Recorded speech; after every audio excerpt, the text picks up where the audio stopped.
বুধবার বিকেলে আদালতে তোলা হয় ডায়মন্ড ওয়ার্ল্ডের ব্যবস্থাপনা পরিচালক দিলীপ কুমার আগারওয়ালাকে। বাড্ডা থানার একটি হত্যা মামলায় আসামির 7 দিনের রিমান্ড চায় রাষ্ট্রপক্ষ। দুই পক্ষের শুনানি শেষে 3 দিনের রিমান্ড মঞ্জুর করেন আদালত।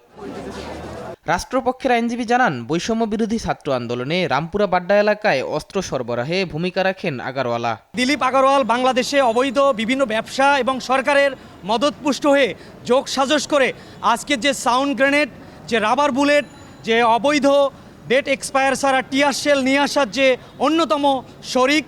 যেহেতু শত শত হাজার হাজার গ্রেনেড ছোড়া হয়েছে, অসংখ্য মানুষের বুকে গুলি ছোড়া হয়েছে, টিয়ার শেলে অনেক মানুষ নিহত হয়েছে, গুলিতে নিহত হয়েছে।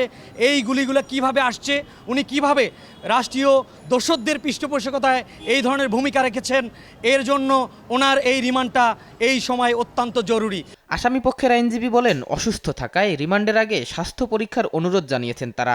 রিমান্ড বাতিলের জন্য সাবমিশন রেখেছি এবং মাননীয় আদালত তার বিবেচনায় সকল কিছু বিবেচনা করে 3 দিনের রিমান্ড মঞ্জুর করেছেন। তবে আমরা আরেকটি আবেদন রেখেছি যে আপিল বিভাগের রায় অনুসারে এবং নির্দেশনা অনুসারে আসামিকে রিমান্ডে নেয়ার আগে এবং পরে মেডিকেল চেক আপ করার যে বিধানটি আছে সেই বিষয়ে আদালত আদেশে উল্লেখ করেছেন মৌখিকভাবে। আমরা বিশ্বাস করি যে এটা আদেশে থাকবে। আদালতের রায়ে সন্তোষ প্রকাশ করেন উভয় পক্ষই। শাহিদুজ্জামান সাকিব, দেশ টিভি, ঢাকা।